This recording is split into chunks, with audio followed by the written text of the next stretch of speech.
ನಮಾಮಿ ಶಂಕರ ಸದಾಶಿವ ಸಮಾರಂಭಂ ಶಂಕರಾಚಾರ್ಯ ಮಧ್ಯಮಾಂ ಅಸ್ಮದಾಚಾರ್ಯ ಪರ್ಯಂತಂ ವಂದೇ ಗುರು ಪರಂಪರ. ಶ್ರುತಿ ಸ್ಮೃತಿ ಪುರಾಣಾನಾಂ ಆಲಯಂ ಕರುಣಾಲಯಂ ನಮಾಮಿ ಭಗವತ್ಪಾದಂ ಶಂಕರಂ ಲೋಕಶಂಕರಂ. ನಾಡಿನ ಸಮಸ್ತ ವೀಕ್ಷಕ ಬಂಧುಗಳ ಪಾದಾರವಿಂದಗಳಿಗೆ ನನ್ನ ಶಿರಸಾಷ್ಟಾಂಗ ನಮಸ್ಕಾರಗಳು. ಎಲ್ಲರಿಗೂ ಶುಭೋದಯ. ಮಾತೃದೇವೋಭವ. ಬನ್ನಿ ಇವತ್ತಿನ ಪಂಚಾಂಗ ಫಲ ನೋಡೋಣ. 25ನೇ ತಾರೀಕು ಜುಲೈ 2024 ಗುರುವಾರ. ಶ್ರೀ ಕೋದಿನಾಮ ಸಂವತ್ಸರೆ, ದಕ್ಷಿಣಾಯಣೆ, ಗ್ರೀಷ್ಮ ಋತು, ಆಷಾಢ ಮಾಸೆ, ಕೃಷ್ಣ ಪಕ್ಷದ ಚತುರ್ಥಿ ತಿಥಿ ಬೆಳಿಗ್ಗೆ 8 ಗಂಟೆವರೆಗೂ ಇರುತ್ತೆ. ನಂತರ ಪಂಚಮಿ, ಶೋಭನ ಯೋಗ, ಬಾಲವಕರಣ. ಇವತ್ತಿನ ಪಂಚಾಂಗ ಫಲ ಗುರು ಹಾಗೂ ಚಂದ್ರ ಪರಿವರ್ತನಾ ಯೋಗದಲ್ಲಿರ್ತಕ್ಕಂಥದ್ದು. ಯಾಕಂದ್ರೆ ಚಂದ್ರ ಗುರು ನಕ್ಷತ್ರ, ಗುರು ಚಂದ್ರ ನಕ್ಷತ್ರದಲ್ಲಿ, ರೋಹಿಣಿ ನಕ್ಷತ್ರದಲ್ಲಿ ಇರ್ತಕ್ಕಂಥದ್ದು. ಒಮ್ಮೆ ಭೀಷ್ಮರನ್ನ ಧರ್ಮರಾಯರು ಕೇಳ್ತಾರೆ. ಯುದ್ಧ ಆರಂಭವಾಗುವ ಸಂದರ್ಭದಲ್ಲಿ ತಯಾರಿಗಳು ನಡೀತಿರುತ್ತೆ. ಭಯ, ಧರ್ಮರಾಯರಿಗೆ ಭಯಗಳ ಭಾವ. ನಾವುಗಳು ಭಯಗಳಲ್ಲೇ ಬದುಕೋದು ಮಕ್ಕಳೇ. ಇನ್ನೇನಾಗುತ್ತೋ, ಇನ್ಯಾವುದಾಗುತ್ತೋ, ಇನ್ನೇನು ಬಿಟ್ಟು ಹೋಗುತ್ತೋ, ಇನ್ನೇನು ಕಳ್ಕೋತೇವೋ, ನಾವು ಕಳೆದುಕೊಳ್ಳುವುದರ ಬಗ್ಗೆಯೇ ಚಿಂತೆ. ನಮ್ಮ ಪಾಪ ಎಷ್ಟು ಕಳ್ಕೋಬೇಕು ಅಂತ ಯೋಚನೆ ಮಾಡ್ತೇವೆ ವಿನಃ ಪುಣ್ಯ ಎಷ್ಟು ಹೆಚ್ಚಿಸ್ಕೋಬೇಕು ಯೋಚನೆ ಮಾಡೋಲ್ಲ. ಯಾವ ನದಿಲಿ ಮುಳುಗ್ ಬಂದ್ರೆ ಪಾಪ ಕಳ್ಕೋಗುತ್ತೆ, ಯಾವ ದಾನ ಮಾಡಿದ್ರೆ, ಯಾವ ಪೂಜೆ ಮಾಡಿದ್ರೆ, ಖಂಡಿತ ಇಲ್ಲ. ಬರೆದಿಟ್ಕೊಳ್ಳಿ.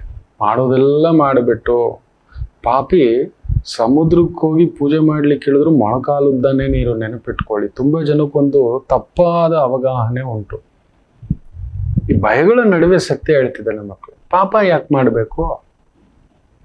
ಮಾಡಿಬಿಟ್ಟು ಅದರ ವಿಮೋಚನೆಗೆ ಯಾಕೆ ಓಡಬೇಕು?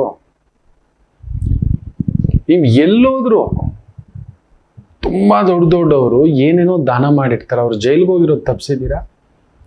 ಇಲ್ಲ, ಅವ್ರಿಗೆ ಬಂದಿರೋ ಒಂದು ಅವಮಾನಗಳು, ಅಪವಾದಗಳು, ಅವ್ರು ಮಾಡದ ದಾನಕ್ಕಿಂತ, ಅವ್ರು ಮಾಡದ ಪೂಜೆಗಳಿಗಿಂತ ದೈವ ದರ್ಶನ, ನೇರ ದರ್ಶನ, VIP ದರ್ಶನ ಅವ್ರಿಗೆ. ಭಗವಂತನ ಪಕ್ಕದಲ್ಲೇ ನಿಲ್ಸಿರ್ತಾರೆ. ಏನು ತೋಮಾಲೆಗಳಿಂದ, ಕಿರೀಟಗಳಿಂದ, ಪಾದುಕೆಗಳಿಂದ, ಅದು ಕೊಟ್ಟಿವಿ ಇದು ಕೊಟ್ಟಿವಿ ಅಂತೆಲ್ಲ ಹೇಳ್ತಿರ್ತಾರಲ್ವಾ.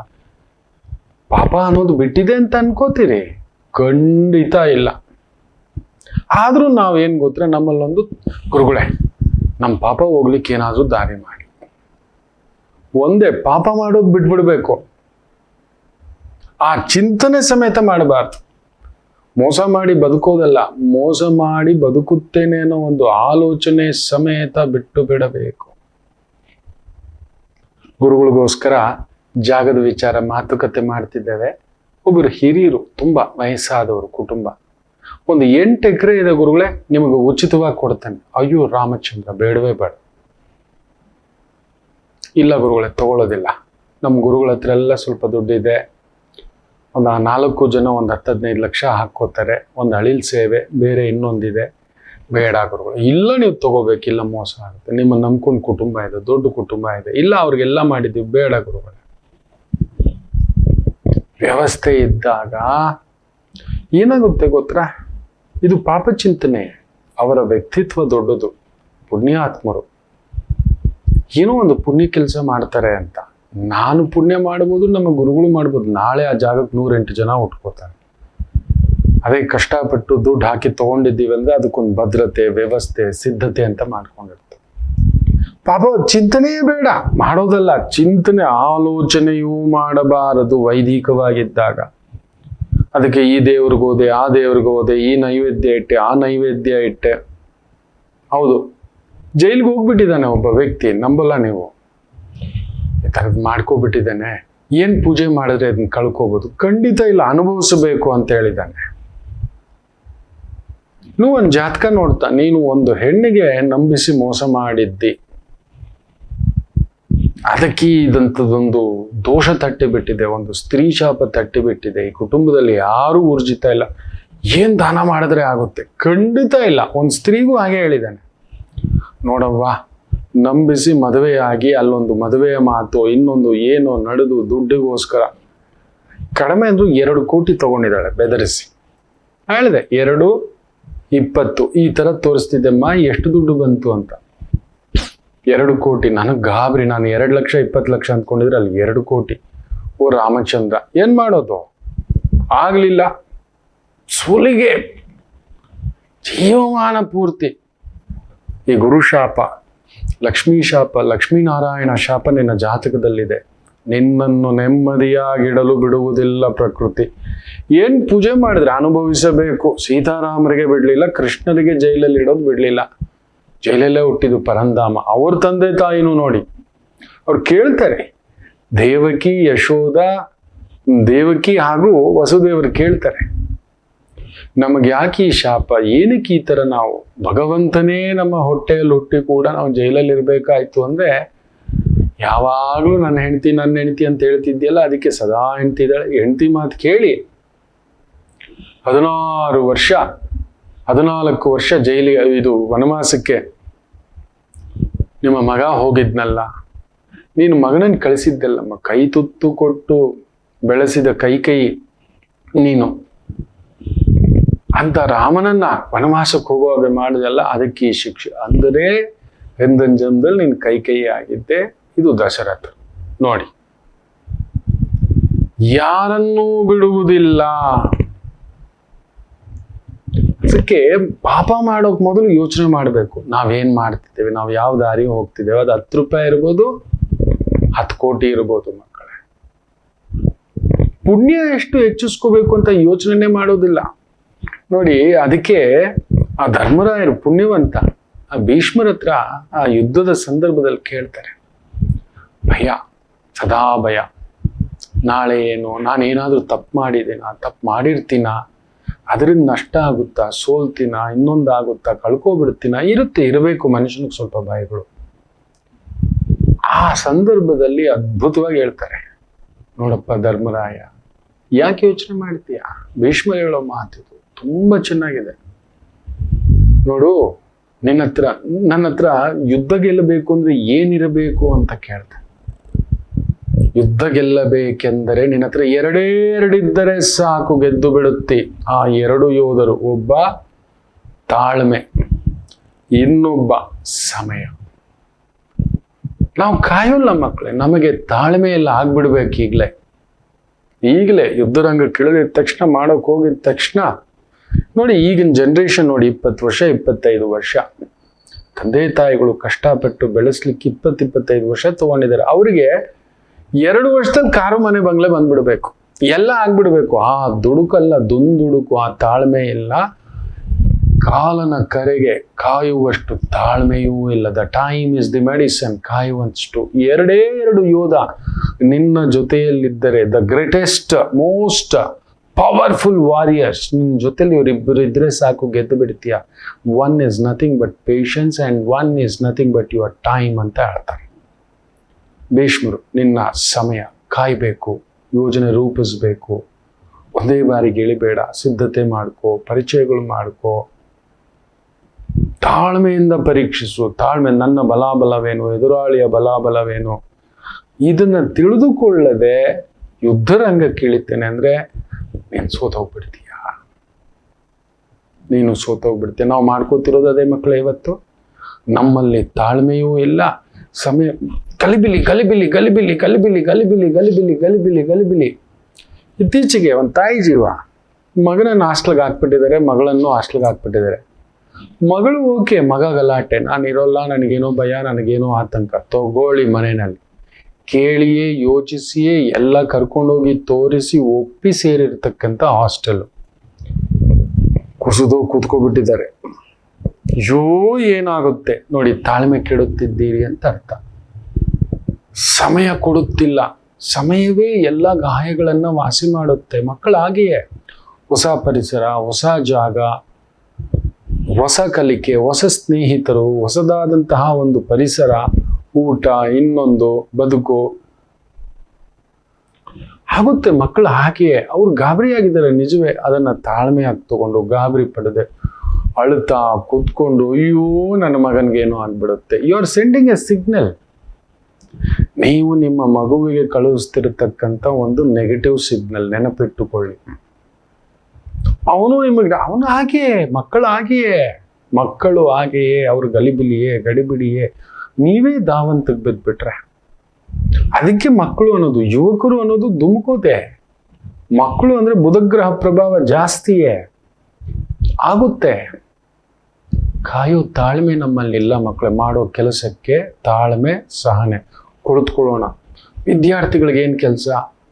ಓದುವ ಒಂದು ತಾಳ್ಮೆ, ಓದಿನಲ್ಲಿ ತಾಳ್ಮೆ, ಅದನ್ನ ಅರ್ಥ ಮಾಡ್ಕೊಳ್ಳೋದು, 2 ಸಲ ರಿವೈಸ್ ಮಾಡ್ಕೊಳ್ಳೋದು, ಯಾವ ರೀತಿ ಪ್ರಿಪೇರ್ ಮಾಡ್ಕೊಳ್ಳೋದು, ಆ ತಪಸ್ಸಿನ ತರ ಇಲ್ಲ ಸಮಯ ವೇಸ್ಟ್ ಮಾಡ್ಕೊಳ್ಳೋದು. ಎಕ್ಸಾಮ್ ಬರುತ್ತೆ ಬಿಡು, ಅದು ನೋಡ್ಕೊಳ್ಳೋಣ. ಅದಕ್ಕೆ ಫೇಲ್ಯೂರ್ಸ್ ಜಾಸ್ತಿ ಆಗ್ತಿರೋದು ಇವತ್ತು. 1 ಮಾರ್ಕ್ಸ್ ಅಲ್ಲೋಯ್ತು, 2 ಮಾರ್ಕ್ಸ್ ಅಲ್ಲೋಯ್ತು. ಯಾಕೆ? ನಿಮ್ಮ ಜೊತೆಲಿ ಬರ್ದಿರೋರೆಲ್ಲ ಪಾಸ್ ಆದ್ರಲ್ವಾ.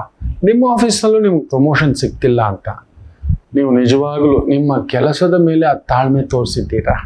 The greatest strength. ಇನ್ನೊಂದಷ್ಟು ಕಲಿಯೋಣ, ಇನ್ನೊಂದಷ್ಟು ಕಲ್ತ್ಕೊಳ್ಳೋಣ, ಇನ್ನೊಂದಷ್ಟು ಹೊಸದಾಗಿ ಮಾಡೋಣ. ಖಂಡಿತ ಇಲ್ಲ. ಅದಕ್ಕೋಸ್ಕರ ಸಮಯವನ್ನ ವಿನಿಯೋಜಿಸಿದ್ದೀರಾ. ಫೋನ್ ಬಂತು, ಕಾಫಿ ಬಂತು, ಟೀ ಬಂತು, ಆಫೀಸ್ಗೆ ಬಂದ್ರು, ಮನೆ ಚಿಂತೆ, ಹೊರಗಡೆ ಇನ್ನೊಂದು ಸುತ್ತೋದ್ರ ಚಿಂತೆ, ಬೇರೆ ಚಿಂತೆಗಳಲ್ಲೇ ಕಾಲ ಕಳೆದು ಬಿಟ್ರಿ. ಇನ್ನೇನಾಗುತ್ತೆ?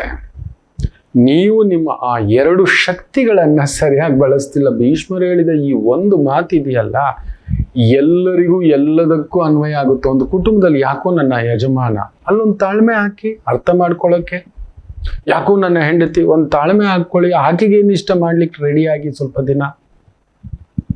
ಆಗಲೂ ಆಗ್ಲಿಲ್ಲ ಅಂದ್ರೆ ಅದು ಕಂದಳಿಯ ಕತೆ, ಕದಳಿ ಕತೆ. ಅದಾಮೇಲೆ ದೂರ್ವಾಸರ ಧರ್ಮಪತ್ನಿಯ ಕತೆ. ತಾಳ್ಮೆ, ಸಮಯ ಕೊಡಿ. ಹೊಸದಾಗಿ ಬಂದಿದೆ ಸೊಸೆ, ಹೊಸದಾಗಿ ಬಂದಿದ್ದಾಳೆ ಧರ್ಮಪತ್ನಿ, ಹೊಸದಾಗಿ ಮದುವೆ ಆಗಿದ್ದಾನೆ ಗಂಡ. ನಿತ್ಯ ಹೊಸದು ಅಂತ ಅಂದ್ಕೊಳ್ಳಿ, ಆಗ ನಿಮಗೆ ಕೋಪ ಬರಲ್ಲ, ಬೇಸರ ಬರಲ್ಲ. You are giving space, you are giving time. ಇಲ್ಲ, ಸೊಸೆಗೆ ಸಮಯ ಕೊಡಲ್ಲ. ಕೆಲವ್ರು 10 ವರ್ಷ ಆದ್ರೂ ಕಿಲಿ ಕೈ ಕೊಡಲ್ಲ, 20 ವರ್ಷ ಆದ್ರೂ ಕಿಲಿ ಕೈ ಕೊಡಲ್ಲ, 25 ವರ್ಷ ಆದ್ರೂ ಕೂಡ ಊಟದಲ್ಲಿ ಒಂದು ತಪ್ಪು ಹುಡುಕೋದು. ತಾಳ್ಮೆ ಇಲ್ಲ, ಆ ಸಮಯ ವಿನಿಯೋಗಿಸ್ತಿಲ್ಲ. ಅದು ಕುಟುಂಬ ಇರ್ಬೋದು, ವ್ಯವಹಾರ, ಯಾರೋ ಬಂದ್ರು ಮಾಡ್ಬಿಡೋಣ, ಏನೋ ಲಾಭ ಬಂದ್ಬಿಡುತ್ತೆ ಮಾಡ್ಬಿಡೋಣ. ಸಮಯ ಕೊಟ್ಟಿಲ್ಲ, ತಾಳ್ಮೆಯಿಂದ ಒಂದು 10 ಜನರನ್ನ ಕೇಳಿಲ್ಲ, ಇದರಲ್ಲಿ ಏನಾಗ್ಬೋದು. ಮೊದಲು ನಾವು ಇವತ್ತು ಏನೇ ವ್ಯವಹಾರ ಮಾಡಬೇಕು ಅಂದ್ರೂ ಕೂಡ ಏನು ಆಪತ್ತು ಬರುತ್ತೆ, ತೊಂದರೆ ಬರುತ್ತೆ, ನಷ್ಟ ಬರುತ್ತೆ, ನಮ್ಮ ಅಸಲನ್ನ ಕಾಪಾಡ್ತೇವೆಯಾ? ನಾವು ಹಾಕಿದಂತ ಅಸೆಟ್ ಇದೆಯಾ? ಇಲ್ಲ. ಆ ತಾಳ್ಮೆ ಇಲ್ಲ, ಆ ಸಮಯ ನಾವು ತಗೊಂಡಿಲ್ಲ. ಇವತ್ತಾಗ್ತಿರೋದು ಅದೇ ಮಕ್ಕಳೇ. ಎಲ್ಲೆಲ್ಲಿಯೂ ಇಂಥದೊಂದು ನೋವುಗಳಿಗೆ ಕಾರಣ ನಾವು ಎಲ್ಲದಕ್ಕೂ ಅಪ್ಲೈ ಮಾಡಿ ನೋಡಿ. ಡ್ರೈವಿಂಗ್ ಮಾಡ್ತಿದ್ದೀರಾ, ಆ ತಾಳ್ಮೆ ಇಲ್ಲ. ಮೊದಲೇ ಒಂದು ಅರ್ಧ ಗಂಟೆ ಮೊದಲೇ ಬಿಟ್ಟಿದ್ರೆ, ಒಂದು 10 ನಿಮಿಷ ಮೊದಲೇ ರಾತ್ರಿ ಎಲ್ಲ ರೆಡಿ ಮಾಡ್ಕೊಂಡು, ಲೈಸೆನ್ಸು, ಪೆಟ್ರೋಲು, ಇನ್ನೊಂದು ಸಣ್ಣದಾಗಿ ಇಲ್ಲ. ಅದಕ್ಕೆ ನಾವು ನಿತ್ಯ ಲೇಟಾಗಿ ಹೋಗ್ತಿದ್ದೇವೆ. ಇಲ್ಲ ಇನ್ನೊಂದು ಆಕ್ಸಿಡೆಂಟು, ಇಲ್ಲ ಇನ್ನೊಂದು ಇಂಜುರಿಯೋ, ಇನ್ನೊಂದು ಗಾಡಿ ಸಮಸ್ಯೆಯೋ, ಈ ಥರದ್ದು, ಈ ಬಾಡಿ ಸಮಸ್ಯೆ. ದೇಹಕ್ಕೂ ಸಮಯ ಕೊಡ್ತಿಲ್ಲ. You are exploding. ಅದಕ್ಕೆ ಹಾರ್ಟ್ ಅಟ್ಯಾಕ್, BP, ಶುಗರ್ ಎಲ್ಲ ಬಂದ್ಬಿಡ್ತು. ಆ ತಾಳ್ಮೆ ಇಲ್ಲ. ದೇಹವನ್ನ ಕೂಡ ಕಾಪಾಡ್ಕೊಳ್ಳೋ ತಾಳ್ಮೆ ಇಲ್ಲ. ಊಟ ಮಾಡ್ತೇವೆ, ಸ್ನಾನ ಮಾಡ್ತೇವೆ, ಬಟ್ಟೆ ಹಾಕ್ತೇವೆ, ಸರಿ. ಈಗಿನ ಕಾಲದಲ್ಲಿ ಊಟ ಪ್ರಕೃತಿಗಳು ಬದಲಾಗ್ಬಿಟ್ಟಿದೆ ನಮ್ದು. ಸೊ ಅದನ್ನೊಂಚೂರು ಚೇಂಜ್ ಮಾಡ್ಕೊಳ್ಳೋಣ. ಒಂದು ಡೈಲಿ ರೊಟೀನಲ್ಲಿ ಒಂದು ಸಣ್ಣ ವಾಕಿಂಗ್, ಎಕ್ಸಸೈಸ್, ಒಂದು ಸೈಕ್ಲಿಂಗ್, ಏನಾದರೂ ಒಂದು ಸಣ್ಣ ಯೋಗ, ಒಂದು ಅರ್ಧ ಗಂಟೆ. ಯಾಕೆಂದ್ರೆ ಈ ಶರೀರವಿಲ್ಲದೆ ನೀವೇನೂ ಇಲ್ಲ. ಈ ಶರೀರ ಗಟ್ಟಿಯಾಗಿದ್ರೇನೆ. ಏನೋ ಓಡೋ ರಭಸದಲ್ಲಿ ಸಮಯಕ್ಕೆ ಸರಿಯಾಗಿ ತಿಂತಿಲ್ಲ, ಸಮಯಕ್ಕೆ ಸರಿಯಾಗಿ ಓಡಾಟ ಮಾಡ್ತಿಲ್ಲ. ಏನಾಗುತ್ತೆ ದೇಹ? ನೀವು ಈ ದೇಹಕ್ಕೂ ಸಮಯ ಕೊಟ್ಟಿಲ್ಲ, ಈ ಮನಸ್ಸಿಗೂ ಸಮಯ ಕೊಟ್ಟಿಲ್ಲ. ತಾಳ್ಮೆ ಇಲ್ಲ. ಅವನೇನೋ ಹೇಳ್ತಿದ್ದಾನೆ, ದಣಿದಿದ್ದಾನೆ, ಓಕೆ ಲೆಟ್ ಅಸ್ ರೆಸ್ಟ್. ಅವನಿಗೊಂದು ಮ್ಯೂಸಿಕ್ ಬೇಕು ಅಂತಿದೆ, ಅವನಿಗೊಂದು ಮ್ಯೂಸಿಕ್ ಹಾಕೋಣ, ಕಲ್ಸೋಣ.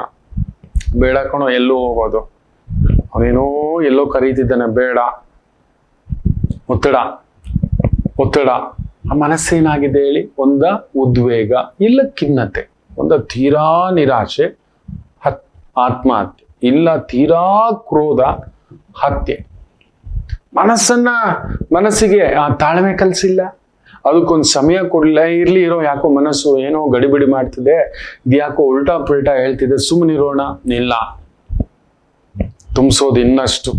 ಇನ್ನಷ್ಟು ವ್ಯಗ್ರಭಾವ. ನೀವೇನಾದ್ರೂ ಒಂದು ಪ್ರೋಗ್ರಾಮ್ ಹೊತ್ತಿದ್ರೆ ಯೂಟ್ಯೂಬ್ನಲ್ಲಿ 10 ಬರುತ್ತೆ ಅದಕ್ಕೆ ಸಂಬಂಧಪಟ್ಟಂಥದ್ದೇ.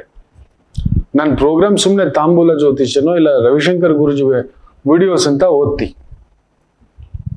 ಒಂದು ಹೊತ್ತಿದ ತಕ್ಷಣ 100 ಕಿತ್ಕೊಂಡು ಬರುತ್ತೆ ನೋಡಿ. ಆ ರೀತಿ ಒಂದು ಸಮಸ್ಯೆಗೆ 100 ಸಮಸ್ಯೆ ತಂದು ತಟ್ಟೆಲ್ ಹಾಕುತ್ತೆ. ಹಾಗೆ ಒಂದು ಒಳ್ಳೆಯದಕ್ಕೆ 100 ತಂದು ಹಾಕುತ್ತೆ. ಅದನ್ನು ನಾವು ಗಮನಿಸ್ತಿಲ್ಲ. ಒಂದು ಒಳ್ಳೆ ವಿಚಾರ ನೋಡ್ಲಿಕ್ಕೆ ಕೂತ್ಕೊಂಡ್ರೆ 100 ಒಳ್ಳೆ ವಿಚಾರ ಬರುತ್ತೆ. ಇವೇನೂ ಇಲ್ಲ, ಯೂಟ್ಯೂಬಲ್ಲಿ ವಿಷ್ಣು ಸಹಸ್ರನಾಮ ಒತ್ತಿ ಪ್ಲೇ ಮಾಡಿ. ಅದು ಮುಗಿದಿದ್ದಾಗಿ ಆದಿತ್ಯ ಹೃದಯ ಸ್ತೋತ್ರನೋ, ಲಕ್ಷ್ಮೀ ಸಹಸ್ರನಾಮನೋ, ಸ್ಕಂದ ಭುಜಂಗ ಸ್ತೋತ್ರನೋ, ಶಿವ ಸ್ತೋತ್ರನೋ, ಯಾವುದಾದ್ರೂ ಒಂದು ಕಂಟಿನ್ಯೂ ಬರ್ತಲೇ ಇರುತ್ತೆ. ನೀವು ಗಮನಿಸ್ತಾನೆ ಇಲ್ಲ, ಒಂದು ಒಳ್ಳೆಯ ಶ್ಲೋಕವನ್ನು ನಾವು ಕೇಳುವ ಅಭ್ಯಾಸ ಮಾಡಿಕೊಂಡ್ರೆ ಕಂಟಿನ್ಯೂಸ್ 100 ಒಳ್ಳೇದು ಬರುತ್ತೆ. ಇಲ್ಲ, ನಮ್ಮಲ್ಲಿ ಆ ತಾಳ್ಮೆ ಇಲ್ಲ, ನಾವು ಸಮಯ ಕೊಡುತ್ತಿಲ್ಲ ಅದಕ್ಕೆ. ನಮ್ಮ ದೇಹಕ್ಕೆ ಇಷ್ಟು ಬೇಕು, ನಮ್ಮ ಮನಸ್ಸಿಗೆ ಇಷ್ಟು ಬೇಕು, ನಮ್ಮ ಬುದ್ಧಿಗೆ ಇದು ಬೇಕು, ಇದು ಕಲ್ತ್ಕೋಬೇಕು, ಇದು ತಿಳ್ಕೋಬೇಕು, ಕಾಯೋಣ. ಇಲ್ಲ, ದಯಮಾಡಿ ಸ್ವಲ್ಪ ಬದಲಾಗಿ. ಕುಜರಾಹು ಸಂಧಿ ಅಲ್ವಾ, ಏನಾದರೂ ಈ ಥರದ ಗಲಿಬಿಲಿಗಳು ಮಾಡಿ ಅಲ್ಲಾಡಿಸ್ಬಿಡುತ್ತವೆ. ಜಾಗರೂಕತೆ. ಒಂದು ಪುಟ್ಟ ವಿರಾಮ ತಗೊಂಡು ವಾಪಸ್ ಬರೋಣ. ಮಾತೃದೇವೋ ಭವ. ನಮಾಮಿ ಶಂಕರ. ನನ್ನ ಪ್ರೀತಿಯ ಆಧ್ಯಾತ್ಮಿಕ ಬಂಧುಗಳೇ, ಪ್ರತಿಯೊಬ್ಬರ ಜೀವನದಲ್ಲೊಂದು ಕೆಲವೊಂದು ಪ್ರಶ್ನೆಗಳಿರುತ್ತೆ, ಉತ್ತರವಿಲ್ಲದ ಪ್ರಶ್ನೆಗಳಿಲ್ಲ. ಅಂಥದ್ದೊಂದು ಸಮಸ್ಯೆ ಇದೆಯಾ? ಜ್ಯೋತಿಷ್ಯ ಮುಖೇನ ಹಾಗೂ ಆಧ್ಯಾತ್ಮಿಕ ಮುಖೇನ ನಿಮ್ಮ ಪ್ರಶ್ನೆಗಳಿಗೊಂದು ಪುಟ್ಟ ಸಮಾಧಾನ. ಈ ಕೂಡಲೇ ಕೆಳಗಿನ ಸಂಖ್ಯೆಗೆ ಕರೆ ಮಾಡಿ, ಇಲ್ಲವೇ ವಾಟ್ಸಪ್ ಮಾಡಿ, ಹಾಗೂ ನಮ್ಮ ನಮಾಮಿ ಶಂಕರ ಯೂಟ್ಯೂಬ್ ಚಾನೆಲ್ ಮುಖಾಂತರವೂ ಕೂಡ ಸರಳ ಪರಿಹಾರವನ್ನು ತಾವು ವೀಕ್ಷಿಸಿ ಹಾಗೂ ಪಡೆಯಬಹುದು. ನಮಾಮಿ ಶಂಕರ. ನಮಾಮಿ ಶಂಕರ. ಗುರು ಚಂದ್ರ ಪರಿವರ್ತನೆಯ ಪ್ರಭಾವ. ಈ ರಾಹು, ಕುಜರಾಹು ಸಂಧಿ ಅಲ್ವಾ, ನನಗೆ ಭಯ. ನೋಡಿದ್ದೇನೆ, ರಾಹು ಅನ್ನೋದು ಅಗೋಚರ ಮಕ್ಕಳೇ. ಒಂದು ರೀತಿ ನೆರಳು, ಕಾಣಿಸೋಲ್ಲ. ಒಂದು ರೀತಿ ಗ್ಯಾಸು. ನಮ್ಮ ಮನಸ್ಸು ತೆಗೆದು ಹೊರಗಡೆ ಇಡ್ಲಿಕ್ಕಾಗುತ್ತಾ? ಮನಸ್ಸಲ್ಲಿ ಏನು ನಡೀತಿದೆ ನೋಡ್ಲಿಕ್ಕಾಗುತ್ತಾ? ನಾವೇನೋ ಹೊರಗಡೆ ಮಾತಾಡ್ತಿದ್ದೀವಿ, ಅವ್ಯಕ್ತ ಭಯ ಇಲ್ಲ, ಅವ್ಯಕ್ತ ಆನಂದ ಒಳಗಡೆ ನಡೀತಿರುತ್ತೆ, ಅವ್ಯಕ್ತ ಆಲೋಚನೆಗಳು ನಡೀತಿರುತ್ತೆ. ಅದೆಲ್ಲದಕ್ಕೂ ಕಾರಕತ್ವ ರಾಹುವೆ. ನೋಡ್ಲಿಕ್ಕಾಗೋಲ್ಲ, ಎಲ್ಲೋ ಒಂಥರ ನಶೆಯಲ್ಲಿ ತೇಲಿದ ಹಾಗೆ ಏನೋ ಯೋಚನೆಯಲ್ಲಿ ಇದ್ದೀವಲ್ಲ, ಅದುವೇ ರಾಹು. ಅದುವೇ ರಾಹು.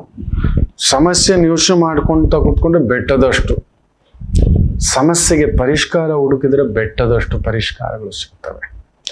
ಆ ಸಮಯ ಕಳೆಯಬೇಕು. ಕುಜರಾಹು ಸೇರಿದಾಗ ಆ ಸಮಯ ಕಳೆಯಲು ಬಿಡುವುದಿಲ್ಲ.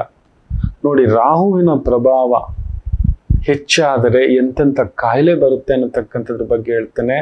ದಯಮಾಡಿ ಇವುಗಳಲ್ಲಿ ಏನಾದರೂ ನಿಮಗೆ ಆಭಾಸಗಳಿದ್ದರೆ, ಇಂಥದ್ದೊಂದು ಸೂಚನೆ, ಇಂಥದ್ದೊಂದು ಲಕ್ಷಣ ಕಾಣಿಸ್ಕೊಂಡಿದೆ ಅಂದರೆ ನಿಮ್ಮ ಮೇಲೆ ರಾಹು ಪ್ರಭಾವ ಜಾಸ್ತಿ. ಜಾಗರೂಕತೆ. ಮುಖ್ಯವಾಗಿ ಲಂಗ್ಸ್ ಟ್ರಬಲ್, ಶ್ವಾಸಕೋಶ ಸಮಸ್ಯೆಗಳಿಂದ ತೀರಿಕೊಳ್ಳುತ್ತಿದ್ದಾರೆ, ಶ್ವಾಸಕೋಶಗಳಲ್ಲಿ ಸಮಸ್ಯೆ ಇದೆ ಅನ್ನತಕ್ಕಂಥದ್ದಾದರೆ ರಾಹುವಿನ ಪ್ರಭಾವವೇ. ನೋಡಿ, ಕಾಣಿಸೋಲ್ಲ, ಅದು ವೈರಸ್. ಅದು ಸೂಕ್ಷ್ಮ, ಆ ಮೈಕ್ರೋಸ್ಕೋಪಲ್ಲೇ ನೋಡಬೇಕು ಆ ಸೂಕ್ಷ್ಮ ಜೀವಿಗಳನ್ನು. ಒಳಗಡೆ ಏನೋ ತಿಂತಿದೆ, ಏನೋ ತಿಂದಾಗ್ತಿದೆ, ಗೆದ್ದಲ್ ಥರ ತಿಂತಿದೆ. ನಮ್ಮ ಚಿಂತೆ, ಇನ್ನೊಂದು ಅಂತೀವಲ್ವಾ, ಅದಕ್ಕೆ ಕಾರಣವೇ ರಾಹು. ಪಾದಗಳಲ್ಲಿ ಸಮಸ್ಯೆ, ನಡಿಬೇಕಾದ್ರೆ ಸ್ವಲ್ಪ ಕಷ್ಟ, ಲೆಪ್ರಸಿ, ಕುಷ್ಠ ರೋಗಗಳು ಬರತಕ್ಕಂಥದ್ದು, ಬ್ರೀದಿಂಗ್ ಸಮಸ್ಯೆಗಳು. ನೋಡಿ, ನನಗೆ ರಾಹು ನಕ್ಷತ್ರ ಪ್ರಭಾವದಲ್ಲೇ ಹುಟ್ಟಿರೋದಲ್ವಾ, ಇದೆ ಬ್ರೀದಿಂಗ್ ಸಮಸ್ಯೆ ಇದೆ, ಶ್ವಾಸಕೋಶಕ್ಕೆ ಸಂಬಂಧಪಟ್ಟಂಥದ್ದು ಇದೆ. ತುಂಬ ಗಂಟೆಗಟ್ಟಲೆ ಮಾತಾಡ್ಲಿಕ್ಕೆ ಆಗೋದಿಲ್ಲ, ಉಸಿರು ಹಿಡ್ದಾಗ ಆಗ್ಬಿಡುತ್ತೆ. ನಿಜವೇ, ಅದಿದೆ ಮಕ್ಕಳೇ. ಸೊ ರಾಹು ನಕ್ಷತ್ರ ಸೂಕ್ಷ್ಮವಾಗಿ ಗಮನಿಸ್ತಿರ್ತಾನೆ. ಓಹೋ, ಚಂದ್ರ ರಾಹು ಬೇರೆ ಸೇರಿದೆ, ಚಂದ್ರನು ರಾಹು ನಕ್ಷತ್ರ, ರಾಹು ಬೇರೆ ಇಂಥ ಮನೆಯಲ್ಲಿ ಕುಳಿತಿದ್ದೇನೆ. ಆರಾಧನೆ ಇರ್ಬೋದು, ಬಟ್ ಕೆಲವೊಂದು ಆಗೋದಿಲ್ಲ. ಹಾಗೆಯೇ ಎನ್ಲಾರ್ಜ್ಮೆಂಟ್ ಆಫ್ ಸ್ಪ್ಲೇನ್, ಹಾಗೆಯೇ ಕ್ಯಾಟ್ರಾಕ್ಟ್ ಸಮಸ್ಯೆಗಳಾಗತಕ್ಕಂಥದ್ದು, ತುಂಬ ಹೈ ಕಾಫ್ಗಳು ಬರತಕ್ಕಂಥದ್ದು, ತುಂಬ ಡಂಬ್ನೆಸ್, ನಿಧಾನ ಮಾಡೋದು ಇಲ್ಲ, ತುಂಬ ವೇಗವಾಗಿ ಕೆಲಸ ಮಾಡಬೇಕು ಅನ್ನುವಂಥ ಆತುರತೆ. ಆಮೇಲೆ ಇಂಟೆಸ್ಟೈನ್, ಕರುಳಿನಲ್ಲಿ ದೋಷ ಆಗ್ಬಿಡುತ್ತೆ. ತುಂಬ ಎಣ್ಣೆ ಪದಾರ್ಥ, ಹುರಿದಿರೋ ಪದಾರ್ಥ, ಸಿಕ್ಕಾಬಟ್ಟೆ ಕುಡಿತದ ಸಮಸ್ಯೆಯಿಂದ ಇರತಕ್ಕಂಥವ್ರಿಗೆ ಇಂಟೆಸ್ಟೈನ್ ಸಮಸ್ಯೆಗಳು ಬೇಗ ಆಗ್ತಕ್ಕಂಥದ್ದು, ಅಲ್ಸರ್ಸ್ ಆಗ್ತಕ್ಕಂಥದ್ದು. ಆಮೇಲೆ ಒಂಥರ ಹುಣ್ಣುಗಳು ಉಂಟಾಗ್ತಕ್ಕಂಥದ್ದು, ಬಾಯ್ಲ್ಸ್ ಅಂತ ಹೇಳ್ತೇವೆ. ಇಲ್ಲೆಲ್ಲ ಉಕ್ಕುತ್ತೆ, ನನಗೆ ಉಕ್ಕುತ್ತೆ ಮಕ್ಕಳು, ಇಲ್ಲಿದೆ, ಇಲ್ಲಿ ಉಕ್ಕುತ್ತೆ, ಹೀಟ್ ಜನರೇಟ್ ಅಂತಾರೆ. ಅಲ್ಲ, ರಾಹು ಪ್ರಭಾವಕ್ಕೆ ಉಕ್ಕಿ ಹೊರಗಡೆ ಬರತಕ್ಕಂಥದ್ದು ಆಗುತ್ತೆ. ಆಮೇಲೆ ವೆರಿಕೋಸ್ ವೈನ್ಸ್ ಆಗ್ತಕ್ಕಂಥದ್ದು, ನರಗಳ ದೌರ್ಬಲ್ಯ, ನರಗಳು ಹೊರಗಡೆ ಬರೋ ಥರ ನರಗಳು ಗಂಟಾಕೊಳ್ತಕ್ಕಂಥ ಒಂದು ಸಮಸ್ಯೆಗಳಾಗ್ತಕ್ಕಂಥದ್ದು, TB ಸಮಸ್ಯೆಗಳಾಗ್ತಕ್ಕಂಥದ್ದು, ಆಮೇಲೆ ಪಕ್ಕಗಳಲ್ಲಿ ಒಂದು ಸಮಸ್ಯೆಗಳಾಗ್ತಕ್ಕಂಥದ್ದು, ಪಲ್ಮನರಿ ಮ್ಯಾಲ್ ಫಂಕ್ಷನ್ ಆಗತಕ್ಕಂಥ ಸಮಸ್ಯೆಗಳಿಗೆಲ್ಲ, ಬಾಯಿಂದ ಜೊಲ್ಲು ಹೀಗೇ ಸೋರ್ತಿರೋದು, ಕಣ್ಣಿಂದ ವಿಪರೀತ ನೀರು ಸೋರ್ತಿರೋದು, ಕಿವಿ ಮಂದ ಆಗೋದು, ಕಿವಿಯಲ್ಲಿ ಏನಾದ್ರು ಗುಯ್ ಅನ್ನತಕ್ಕಂಥ ಪ್ರಭಾವ ಆಗೋದು, ಕಿವಿಯಲ್ಲಿ ಆ ಕೆಟ್ಟದ್ದು, ಆ ಒಂದು ಏನು ಆ ಲವಣಾಂಶ ಏನಿದೆ ಅದು ಹೆಚ್ಚಾಗೋದು, ಮುಚ್ಕೊಳ್ಳೋದು, ಕಿವಿ ಆಗಾಗ ಮುಚ್ಕೊಂಡ್ಬಿಡೋದು, ತೆಗಿಯೋದು, ಬಾಯಿಂದ ದುರ್ಗಂಧ ಬರೋದು, ಮೂಗಿ ಮುಚ್ಕೊಳ್ಳೋದು, ಮೂಗಿನ ಉಸಿರಾಟ ಸಮಸ್ಯೆಗಳು ಬರ್ತಕ್ಕಂಥದ್ದು, ಕಣ್ಣು ಒಂಥರ ತಲೆ ಸುತ್ತಿ ಕುತ್ಕೊಂಡ್ಬಿಡೋದು, ಕಣ್ಣು ಕೆಂಪಗಾಗತಕ್ಕಂಥದ್ದು, ಇವುಗಳೆಲ್ಲದರ ಭಾವವನ್ನ ರಾಹು ಸೂಚಿಸುತ್ತದೆ. ಆದ್ದರಿಂದ ಜಾಗ್ರತೆ. ಇವುಗಳ ಸೂಚನೆಗಳು ನಿಮ್ಮ ಮೇಲೆ ಹಾಕ್ತಿದೆ. ಮೋಷನ್ ಸರಿಯಾಗಿ ಹೋಗ್ತಿಲ್ಲ, ಗಟ್ಟಿಯಾಗಿ ಮೋಷನ್ ಹೋಗ್ತಿದೆ, ಟೈಮ್ ಸರಿಯಾಗಿ ಮೋಷನ್ ಹೋಗ್ತಿಲ್ಲ, ಪಾದಗಳಲ್ಲಿ ಒಂಥರ ನಡೆದ್ರೆ ನೋವು, ಉರಿ ಭಾವ, ಏನೋ ಬಿಸಿ ಆಗ್ತಕ್ಕಂಥದ್ದು, ಪಾದಗಳು ಹಿಂಗೆ ಎಳೆಯೋ ಥರ, ನರಗಳು ಈ ಥರ ಎಳೆಯೋ ಥರ, ಕ್ರಾಂಪ್ಸ್ ಆಗ್ತಿದೆ, ಹಿಂಗೆ ಎಳ್ಕೋತಿದೆ, ಪ್ಯಾರಾಲಿಸಿಸ್ ಸಮಸ್ಯೆ ಹಿಂಗೆ ಎಳ್ಕೋಬಿಡ್ತು, ಸ್ಟ್ರೋಕ್ ಹೊಡೆದು ಬಿಡ್ತು, ನಾಲಿಗೆ ಹಿಂಗೆ ಎಳೆದು ಬಿಡ್ತು, ರಾಹು ಪ್ರಭಾವ. ಇದು ಗೊತ್ತಿಲ್ಲದೆ ನಮ್ಮನ್ನ ಈ ಥರದ ಊಟ ಉಪಚಾರ ಇನ್ನೊಂದು ನಮ್ಮನ್ನ ಮಾಡಿ, ಈ ರಾಹು ಪ್ರಭಾವ ಇರೋರು ಸ್ಪೋರ್ಟ್ಸ್ ಪರ್ಸನ್ಸ್, ಈ ಬಾಡಿ ಬಿಲ್ಡರ್ಸ್, ಪೊಲೀಸು, ಲಾಯರು ಇದೆಲ್ಲ ಬರ್ತಾರೆ ನೋಡಿ. ಅವ್ರಿಗೆ ಟೈಮ್ ಸರಿಯಾಗಿ ತಿನ್ನೋಕ್ಕಾಗಲ್ಲ. ಈ ಬಾಡಿ ಬಿಲ್ಡರ್ಸ್ ನೋಡಿ, ಹೈ ಪ್ರೋಟೀನ್ ಫುಡ್ಸ್ ತಿಂದ್ಬಿಟ್ಟಿರ್ತಾರೆ. ದೇಹ ಹಚ್ಚಿಸ್ಬೇಕಲ್ವಾ, ಸ್ಪೋರ್ಟ್ಸ್ ಪರ್ಸನ್ಸ್ ಹೈ ಸ್ಟ್ಯಾಮಿನಾ ಬೇಕು ಅಂತ ಸಿಕ್ಕಾಬಿಟ್ಟೆ ವರ್ಕೌಟ್ ಮಾಡ್ತಾರೆ. ಸೊ ಅದಕ್ಕೋಸ್ಕರ ಏನ್ ಮಾಡ್ತಾರೆ, ತಿಂತಾರೆ, ಬೇರೆ ಬೇರೆ ಏನೇನೋ ತಿಂತಾರೆ. ಮೊಹಮ್ಮದ್ ಅಲಿ, ಅವನಿಗೆ ಪ್ರಜ್ಞೆನೇ ಇರಲಿಲ್ಲ, ಎದ್ದೋಳಕ್ಕೂ ಆಗ್ತಿರ್ಲಿಲ್ಲ, ಈಗ ಅಂತಿದ್ದ, ಗಮನಿಸಿದ ದ ಗ್ರೇಟೆಸ್ಟ್ ಬಾಕ್ಸಿಂಗ್ ಚಾಂಪಿಯನ್ ಅಂತ ಮಾತಾಡ್ತೇವೆ ನೋಡಿ, ಅಲ್ಲಾಗಿತ್ತು. ಇದು ನಡೆಯೋದು. ತುಂಬಾ ಜನ ಬಾಡಿ ಬಿಲ್ಡರ್ಗಳು ಸ್ಟ್ರೋಕ್ ಆಗಿ ಬಿದ್ದ್ಬಿಟ್ಟಿರ್ತಾರೆ, ದೇಹದಲ್ಲಿ ಕಿಡ್ನಿ ಪ್ರಾಬ್ಲಮ್ ಆಗಿರುತ್ತೆ, ಯೂರಿನರಿ ಇನ್ಫೆಕ್ಷನ್ಸ್ ಆಗಿರುತ್ತೆ, ಸೆಕ್ಷುವಲ್ ಡಿಸಾರ್ಡರ್ಸ್ ಸಮಸ್ಯೆಗಳು ಬಂದು ತಂದೊಡ್ಡಿರುತ್ತೆ. ರಾಹು ಪ್ರಭಾವ, ವಿಪರೀತ ತಿಂದಿರೋ ಒಂದು ಶಕ್ತಿಗೆ ಆಮೇಲೆ ಅದು ಜೀರ್ಣಿಸ್ಕೊಳ್ಳಲ್ಲ, ಜೀರ್ಣಾಂಗ ಸಮಸ್ಯೆ ಗೊತ್ತೇ ಆಗಿರೋಲ್ಲ, ಸ್ಟ್ರೋಕ್ ಹೊಡೆದ್ಬಿಡ್ತು, ಹಾರ್ಟ್ ಹೊಡೆದ್ಬಿಡ್ತು, ಬ್ಲಡ್ ಪಂಪ್ಗೆ ಹೊಡೆದು ಬಿಡ್ತು ಅನ್ನತಕ್ಕಂಥದ್ದು ಹೇಳ್ತೇವಲ್ಲ, ಇದು ಆಗ್ತಕ್ಕಂಥದ್ದು. ಸೊ ಜಾಗ್ರತೆ ಮಕ್ಕಳೇ. ರಾಹು ಏನ್ ಪರಿಷ್ಕಾರ ಮಾಡ್ಕೋಬೇಕಂದ್ರೆ, ಕುಜರಾಹು ನೋಡ್ತಿರೋದ್ರಿಂದ, ಆ ರಾಹು ಕುಜನ ಹೇಳ್ಕೊಂಡು ನೋಡೋದ್ರಿಂದ, ನಾಳಿನ ಸಂಚಿಕೆನಲ್ಲಿ ಕುಜನ ಭಾವಗಳೇನು, ಇವತ್ತು ರಾಹುಗೆ ಏನ್ ಪರಿಷ್ಕಾರ ಅಂತಕ್ಕಂಥದ್ದನ್ನ ಮುಂದಿನ ಭಾಗದಲ್ಲಿ ಹೇಳ್ತಾನೆ. ಒಂದು ಪುಟ್ಟು ವಿರಾಮ ತಗೊಂಡು ವಾಪಸ್ ಬರೋಣ. ಮಾತೃದೇವೋ ಭವ. ನಮಾಮಿ ಶಂಕರ. ನನ್ನ ಪ್ರೀತಿಯ ಆಧ್ಯಾತ್ಮಿಕ ಬಂಧುಗಳೇ, ಪ್ರತಿಯೊಬ್ಬರ ಜೀವನದಲ್ಲೊಂದು ಕೆಲವೊಂದು ಪ್ರಶ್ನೆಗಳಿರುತ್ತೆ, ಉತ್ತರವಿಲ್ಲದ ಪ್ರಶ್ನೆಗಳಿಲ್ಲ. ಅಂಥದ್ದೊಂದು ಸಮಸ್ಯೆ ಇದೆಯಾ? ಜ್ಯೋತಿಷ್ಯ ಮುಖೇನ ಹಾಗೂ ಆಧ್ಯಾತ್ಮಿಕ ಮುಖೇನ ನಿಮ್ಮ ಪ್ರಶ್ನೆಗಳಿಗೊಂದು ಪುಟ್ಟ ಸಮಾಧಾನ. ಈ ಕೂಡಲೇ ಕೆಳಗಿನ ಸಂಖ್ಯೆಗೆ ಕರೆ ಮಾಡಿ, ಇಲ್ಲವೇ ವಾಟ್ಸಪ್ ಮಾಡಿ, ಹಾಗೂ ನಮ್ಮ ನಮಾಮಿ ಶಂಕರ ಯೂಟ್ಯೂಬ್ ಚಾನೆಲ್ ಮುಖಾಂತರವೂ ಕೂಡ ಸರಳ ಪರಿಹಾರವನ್ನು ತಾವು ವೀಕ್ಷಿಸಿ ಹಾಗೂ ಪಡೆಯಬಹುದು. ನಮಾಮಿ ಶಂಕರ. ನಮಾಮಿ ಶಂಕರ. ರಾಹು ಪ್ರಭಾವದ ಕೆಲವು ಲಕ್ಷಣಗಳು ಹಲವಾರು ಬಾರಿ ಹೇಳಿದ್ದಾನೆ. ನಿಮಗೆ ಗೊತ್ತಿಲ್ಲದೆ ಕಪ್ಪು ಡ್ರೆಸ್ಸಿನ ಮೇಲೆ ತುಂಬಾ ಆಕರ್ಷಿತರಾಗ್ತೀರಿ ಅನ್ನೋದಾದ್ರೆ ರಾಹು ಪ್ರಭಾವ ಜಾಸ್ತಿ. ಚೈನ್ ಹಿಂಗ್ ಹಾಕೋ, ಗೋಲ್ಡ್ ಹಿಂಗ್ ಹಾಕೋ, ರಾಹು ಪ್ರಭಾವ. ಸದಾ ಕನ್ನಡಿ ಮುಂದ್ಗಡೆ ನಿಂತ್ಕೊಂಡು ಹಿಂಗ್ ಅನ್ನೋದು, ದೇಹ ಹಿಂಗ್ ಅನ್ನೋದು, ಹಿಂಗ್ ಅನ್ನೋದು, ಈಗ ಅನ್ನೋದು, ದೇಹದ ಮೇಲೆ ವಿಪರೀತ ವ್ಯಾಮೋಹ ಬೆಳೆಸ್ಕೊಂಡಿರೋದು, ತಿನ್ನೋದು, ಪರಸ್ತ್ರೀ ಪರಪುರುಷ, ರಾಹು, ಗುಪ್ತ ಪ್ರೇಮ, ಗುಪ್ತ ಆಕರ್ಷಣೆಗಳು, ಅದಕ್ಕೆ ಗುಪ್ತಾಂಗ ದೋಷಗಳು ಅಂತ ಕೂಡ ಹೇಳ್ತವೆ. ಈ ತರದ ಚಿಹ್ನೆಗಳು ನಿಮ್ಮಲ್ಲಿ ಇದ್ರೆ ಗೊತ್ತಿಲ್ಲದೆ ಬ್ಲ್ಯಾಕ್ ಹಾಕೊಳ್ಳೋದು, ರಾತ್ರಿ ಎದ್ದಿರೋದು, ಎಷ್ಟೊತ್ತಾದ್ರೂ ಎದ್ದಿರೋದು, ಬೆಳಿಗ್ಗೆ ಎದ್ದೋಳೋದಿಲ್ಲ, ಬೆಳಿಗ್ಗೆ ಹೊತ್ತು ನಿದ್ದೆ ವಿಪರೀತ ಬರುತ್ತೆ, ರಾಹು ಪ್ರಭಾವ. ಕುತ್ಕೊಂಡು ತಿಂದ್ರೆ ತಟ್ಟೆಗಟ್ಲೆ ತಿನ್ಬಲ್ರಿ, ರಾಹು ಪ್ರಭಾವ. ಕೆಲಸ ಮಾಡೋಕ್ ನಿಂತ್ರೆ ವಿಪರೀತ ರಾಹು ಪ್ರಭಾವ, ಕೆಲಸನೇ ಮಾಡೋದಿಲ್ಲ ರಾಹು ಪ್ರಭಾವ.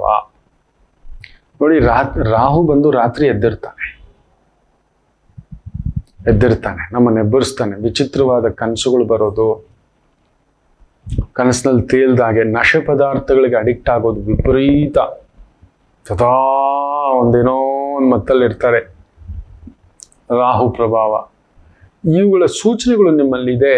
ಈ ಥರದ್ದು ನಿಮಗೆ ಗೊತ್ತಿರೋದು, ಇಲ್ಲಿ ಚೈನ್ ಹಾಕೋ, ಈ ಬ್ರೇಸ್ಲೆಟ್ ಹಾಕೋ, ಕಪ್ಪು ಡ್ರೆಸ್ ಹಾಕೋ, ದೊಡ್ಡ ಬೈಕಲ್ಲಿ ಹಿಂಗೆ ಶೋ ಮಾಡ್ಕೊಂಡು ಹಿಂಗೆ ಬರೋದು, ನಾನು ಯಾರು ಗೊತ್ತಾ ಅಂತ ಮಾತಾಡ್ತಿದ್ರೆ ಮಾತಾಡೋದು, ನಾನೇನು ಗೊತ್ತಾ ಬಾಯಲ್ಲಿ ಓತ ಪ್ರೇತ ಒಂಥರ ಭೂತದ ಮಾತುಗಳು ಬರೋದು, ಬರೋಲ್ಲ, ಕೆಟ್ಟ ಭಾಷೆ, ಕೆಟ್ಟ ಮಾತು ಬಂದ್ಬಿಡುತ್ತೆ. ಮೋಷನ್ಗೆ ಹೋದಾಗ ತುಂಬ ಒಂಥರ ಸ್ಮೆಲ್ ಬರ್ತಕ್ಕಂಥದ್ದು, ಒಂಥರ ಬಾಯಿಂದ ಒಂಥರ ಕಫ ವಿಪರೀತ ಕಿತ್ಕೊಂಡು ಬರೋದು, ಇವುಗಳೆಲ್ಲದರ ಸೂಚನೆಯನ್ನ ರಾಹು ಕೊಡ್ತಾನೆ. ಜಾಗ್ರತೆ. ಪರಿಹಾರ ಏನ್ ಗೊತ್ತಾ? ಆದಷ್ಟು ಸಾಧು ಸಂತರ ಸೇವೆ ಮಾಡಿ, ಗುರುಗಳ ಜೊತೆಲಿರಿ, ಜ್ಞಾನಿಗಳ ಜೊತೆ. ಗುರು ಇವತ್ತು ಯಾರು ಇಲ್ಲ, ಆ ಜ್ಞಾನಿಗಳು ಯಾರು ಗೊತ್ತಾ? ನಿಮ್ಮ ತಂದೆ ತಾಯಿಯೇ. ಅವರ ಅನುಭವದ ಮುಂದುಗಡೆ ಇನ್ನೇನೂ ಇಲ್ಲ. ಇದು ಧರಿಸ್ಬೇಡಪ್ಪ, ಧರಿಸ್ಬೇಡಿ, ಇದು ತಿನ್ಬೇಡಪ್ಪ, ತಿನ್ಬೇಡಿ. ಗೊತ್ತಿಲ್ಲದೆ 420 ಕೆಲಸಗಳು ಕರ್ಕೊಂಡು ಹೋಗ್ತಾನೆ, 420 ಫ್ರೆಂಡ್ಸ್ಗಳ ಹತ್ರ ಕರ್ಕೊಂಡು ಹೋಗ್ತಾನೆ. ಬೇಡಪ್ಪ, ಅವ್ರು ಸರಿ ಇಲ್ಲ, ಅವರಿಂದ ಹೆಸರು ಕೆಡುತ್ತೆ, ಅಂಥವ್ರ ಜೊತೆ ಹೋಗ್ಬೇಡಿ.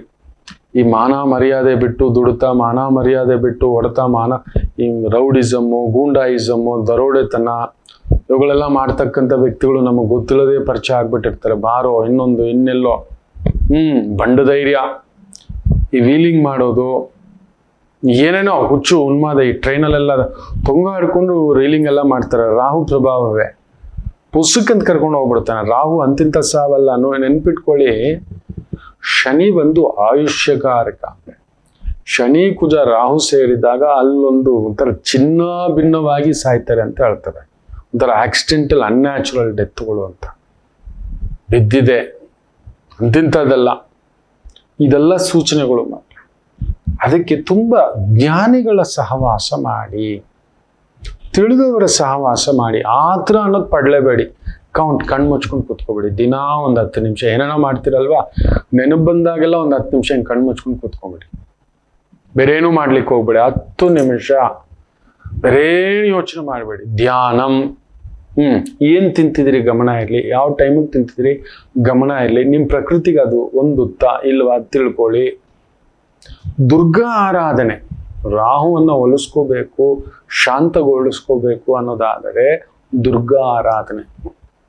ಮುಖದಲ್ಲಿ ಇಷ್ಟಿಷ್ಟು ದಪ್ಪ ಪಿಂಪಲ್, ಕಿವಿಯಲ್ಲಿ ಇಷ್ಟಿಷ್ಟು ದಪ್ಪ ಪಿಂಪಲ್, ದೇಹದಲ್ಲಿ ಇಷ್ಟಿಷ್ಟು ದಪ್ಪ ಗೆಡ್ಡೆಗಳು ಬರ್ತಿದೆ, ಕಿವು ರಕ್ತ ಹೊರಗಡೆ ಕಿತ್ಕೊಂಡು ಬರ್ತಿದೆ, ಸಣ್ಣದಾದ್ರೂ ಸರಿ, ರಾಹು ಪ್ರಭಾವ. ದುರ್ಗಾ ಆರಾಧನೆ, ದುರ್ಗಾ ಪೂಜೆ, ದುರ್ಗಾ ಮಂತ್ರ. ನಿಮ್ಮಲ್ಲಿ ನಿಮಗೇ ಗೊತ್ತಿಲ್ಲದೆ ತುಂಬಾ ಅಸುರರಾಗ್ತಿದ್ದೀರಿ, ಆಸೆ ಪಡ್ತಿದ್ದೀರಿ, ಇಲ್ಲ ಉನ್ಮಾದ, ಉತ್ಪ್ರೇಕ್ಷೆ, ಇದಕ್ಕೊಳಗಾಗ್ತಿದ್ದೀರಿ. ರಾಹು ಪ್ರಭಾವ.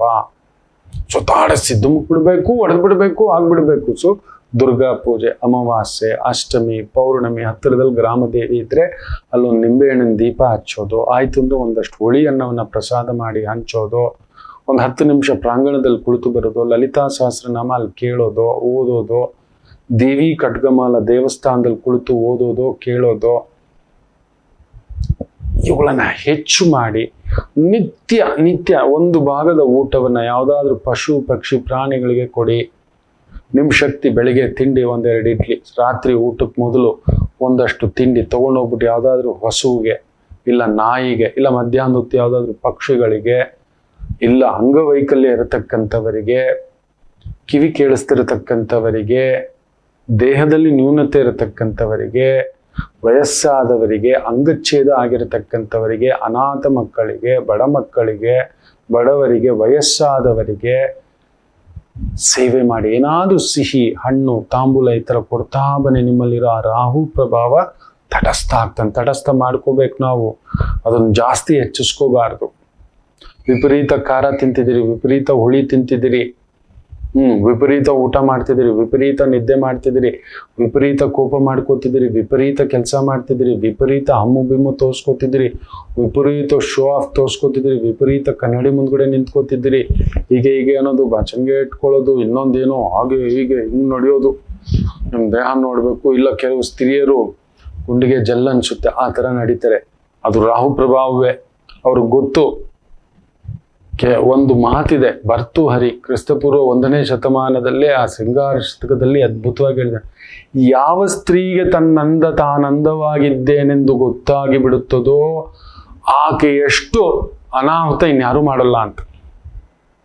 ಯಾವ ಸ್ತ್ರೀಗೆ ತಾನಂದವಾಗಿದ್ದೇನೆ ಎಂದು ಗೊತ್ತಾದ ಆ ಮತ್ತು ನಶೆಗೇರಿ ಬಿಡ್ತು, ಆಕೆ ನಡೆ, ಕುಳಿತುಕೊಳ್ಳೋದು, ನಿಂತ್ಕೊಳ್ಳೋದು, ಅಯ್ಯೋ ಆ ಜಗ್ಗ ಏನು ಮಾಡೋಕ್ಕಾಗಲ್ಲ. ಬೇರೆ ಸ್ತ್ರೀಯರಿಗೆ ಕಿಚ್ಚತ್ತಿಸ್ಬಿಡುತ್ತೆ. ಇನ್ನು ಪುರುಷರ ಕಥೆ ಏನು? ಮೇನಕ್ಕೆ ಹಂಗ ಮಾಡಿನ ಅಂತ ಸುಮ್ಮನೆ ಕೂತಿದ್ದಂತ ವಿಶ್ವಾಮಿತ್ರರಿಗೆ ಬೆಂಕಿ ಹಚ್ಚಿಬಿಟ್ಟಿದ್ದು, ಆ ಥರದ್ದಾಗ್ಬಿಡುತ್ತೆ. ಆ ಥರದ್ದು ನಡೀತೆ. ನಿಮಗೇ ಗೊತ್ತಿಲ್ಲದೆಯೇ ನೀವು ನಡೆಯೋದು, ನೀವು ಕುತ್ಕೊಳ್ಳೋದು, ನಿಮ್ಮ ಹಾವ, ನಿಮ್ಮ ಭಾವ, ನಿಮಗೆ ಗೊತ್ತಾಗ್ತಿದೆ ನನ್ನನ್ನೆಲ್ಲರೂ ನೋಡಬೇಕು, ನನ್ನನ್ನೇ ನೋಡಬೇಕು ಅನ್ನೋ ಒಂದು ಭಾವ. ಅದು ಪುರುಷರಾಗಲಿ ಸ್ತ್ರೀಯರಾಗಲಿ ಬಂದು ಬಿಟ್ಟಿದೆ ಅಂದ್ರೆ ಅಲ್ಲೊಂದು ರಾಹು ಪ್ರವೇಶ ಆಗಿದೆ ನಿಮ್ಮ ಮನೆಗೆ ಅಂತ. 100% ಕಳ್ಳ. ರಾಹುನ ಕಳ್ಳನೇ ಅನ್ನೋದು. ಒಳ್ಳೆ ಕಳ್ಳ ಕೆಟ್ಟ ಕಳ್ಳ ಅನ್ನೋದು ಇಲ್ಲವೇ ಇಲ್ಲ, ನೆನಪಿಟ್ಕೊಳ್ಳಿ. ಅವನು ಒಳ್ಳೆಯವ್ರ ಜೊತೆ ದರ್ಶನ ಪಟ್ಟಾಗ ಅವರು ಲಾಯರು, ಪೊಲೀಸು, CBI ಕಂಡುಹಿಡಿಯೋದು ಇನ್ನೊಂದು ಅದು ಬರುತ್ತೆ, ಅದು ಬೇರೆ. ಆದರೆ ರಾಹು ಕಳ್ಳನೇ. ಅವನು ಸೂರ್ಯಚಂದ್ರನ್ನೇ ನುಂಗೋಕ್ ಹೋಗೋದು. ಸೊ ನಿಮಗೇ ಗೊತ್ತಿಲ್ಲದೆ ಈ ಥರದ್ದು, ನನ್ನನ್ನೆಲ್ಲರೂ ನೋಡ್ಬೇಕು, ನನ್ನನ್ನೇ ನೋಡ್ಬೇಕು, ನನ್ನ ಕಾರ್ ನೋಡ್ಬೇಕು, ನನ್ನ ಮನೆ ನೋಡ್ಬೇಕು, ನನ್ನ ಅಲಂಕಾರ ನೋಡ್ಬೇಕು, ಈ ವಾಚ್ ಚೆನ್ನಾಗಿದೆಯೇನೋ, ರಾಹು ಪ್ರವೇಶ. ಹೌದು, ನಿಮ್ಮನ್ನೇ ಯಾರೋ ಎದ್ದು ನೋಡ್ತಿದ್ದಾರೆ ಅಂದ್ರೆ ರಾಹು ಇದೆ ನಿಮ್ಮಲ್ಲಿ. ಅದಕ್ಕೆ ಕೆಲವು ಮನೆಗಳಲ್ಲಿ ದಿಷ್ಟಿ ತೆಗಿತಾರೆ, ಈಡ್ಗಾಯಿ ಹೊಡಿತಾರೆ, ಬೂದುಗುಂಬಳಗಾಯಿ ಹೊಡಿಸ್ತೀವಿ. ದೇವ್ರಿಗೂ ಕೂಡ ಅದಕ್ಕೆ ಆಗಾಗ ಬೂದುಗುಂಬಳಗಾಯಿ ಹೊಡೆಯೋದು, ಮನೆಗೂ ಬೂದುಗುಂಬಳಗಾಯಿ ಕಟ್ಟೋದು. ಅದಕ್ಕೆ ದೊಡ್ಡದಾಗಿ ಫಂಕ್ಷನ್ ಮಾಡಬೇಡಿ ಅನ್ನೋದು, ದೊಡ್ಡದಾಗಿ ತೋರಿಸ್ಕೋಬೇಡಿ ಅನ್ನೋದು ರಾಹು ಪ್ರಭಾವ. ಅಬ್ಬಾ, ಏನು ಮನೆ, ಏನು ಸೌಂದರ್ಯ, ಏನು ಲಕ್ಷಣ, ಏನು ದುಡ್ಡು ಬಂದ್ಬಿಡುತ್ತೆ ಮಕ್ಕಳೇ. ನಾವು ತಿನ್ನೋ ಅನ್ನ ಸಮೇತ ಇನ್ನೊಬ್ರು ನೋಡಬಾರ್ದು ಅಂತಾರೆ. ಅದಕ್ಕೆ ಹಿಂದಿನ ಕಾಲದಲ್ಲಿ ಹೋಟ್ಲಲ್ಲಿ ಹೋಗಿ ತಿಂತಿರ್ಲಿಲ್ಲ, ಹೋಟ್ಲುಗಳೇ ಇರಲಿಲ್ಲ. ಯಾಕಂದ್ರೆ ನಾವು ಹೋಟ್ಲು ಅಂದ್ಮೇಲೆ ಎಲ್ರ ಮುಂದ್ಗಡೆ ತಿನ್ಬೇಕಲ್ವಾ. ಛತ್ರಗಳಿತ್ತು, ಅಲ್ಲಿ ಇಷ್ಟೇ ಅಂತ ಹಾಕೋರು ಅಷ್ಟೇ. ಒಬ್ಬ ವ್ಯಕ್ತಿಗೆ ತಿನ್ನೋಷ್ಟು ಒಂದಿಷ್ಟು ಬಡಿಸೋರು, ಹೊಟ್ಟೆ ತುಂಬ ಅನ್ನೋದಲ್ಲ. ಗೊತ್ತಿತ್ತು, ಬಡಿಸೋರ್ಗೂ ಗೊತ್ತಿತ್ತು. ಆ ಪಾಟಿ ಊಟ ಇಟ್ರೆ ಅಕ್ಕಪಕ್ಕದವ್ರು ನೋಡಿದ್ರೆ ಹೋಯ್ತು ರಾಹು. ಬಡಿಸೋನು ಹಾಳಾದ, ಇನ್ ಜೀವಮಾನದಲ್ಲಿ ಅವ್ನು ಬಡಿಸೋಕಾಗೋದಿಲ್ಲ, ಆ ಥರದ್ದಾಗುತ್ತೆ ಅಂತ. ಇದೆಲ್ಲ ಗೊತ್ತಿಲ್ಲ ನಮಗೆ, ಮಾಡಿಟ್ಕೋಬಿಟ್ಟಿದ್ದೇವೆ. ತುಂಬಾ ಅಲಂಕಾರ, ವಿಪರೀತ ಅಲಂಕಾರ ವ್ಯಾಮೋಹ. ಅಲಂಕಾರನೆ ಮಾಡ್ಕೊಳ್ಳಲ್ಲ, ಎರಡೂ ರಾಹು ಪ್ರಭಾವವೇ. ವಿಪರೀತ ವ್ಯಾಮೋಹಂ, ವಿಪರೀತ ನಿರ್ಮೋಹಂ. ರಾಹು ಪ್ರಭಾವ ತಂದೊಡ್ಡುತ್ತದೆ.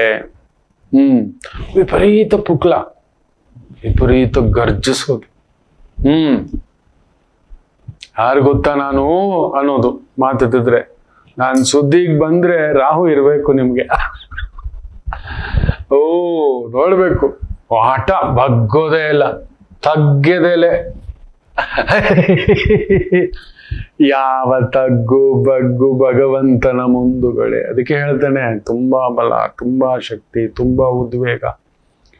ರಾಹುಕಾರಕತ್ವಗಳು ಮಕ್ಕಳೇ, ಜಾಗ್ರತೆ. ಅದಕ್ಕೆ ದೇವಿ ಆರಾಧನೆ, ದೇವಿ ಪೂಜೆ. ದೇವಿಗಿಂತಲ್ಲ, ಅದಕ್ಕೆ ಆ ರಾಹುವಿನ ಉನ್ಮಾದ ಕ್ರೋಧ ಇರುವಂತಹ ಹುಲಿಯನ್ನೇ ಕೆಳಗಡೆ ಹಾಕಿ ಸಿಂಹವನ್ನ, ಅದರ ಮೇಲೆ ಆ ತಾಯಿ ಜಗನ್ಮಾತೆ ಕುಳಿತಿರ್ತಕ್ಕಂಥದ್ದು.